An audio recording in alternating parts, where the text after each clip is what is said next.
శ్రీమద్ శ్రీమద్ హనుమంతుడమ్మా ఓ జన్మ ఫలమా మా తీపి వరమా ఇక నేను నీ చేతి బొమ్మా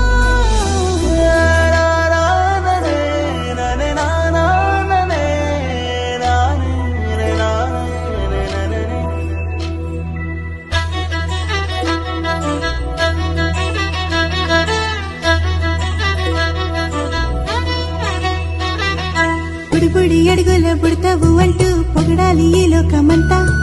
నీ అల్లరంతా కళ్ళారకంటూ నే మురిసిపోతూనే ఉంటా ఈ చిట్టి పొట్టి హనుమంతుడికి రవితేజ నానారు అంట నానారిలోని ఆ మంచి నడతా నువ్వు మించిపోవాలి అంట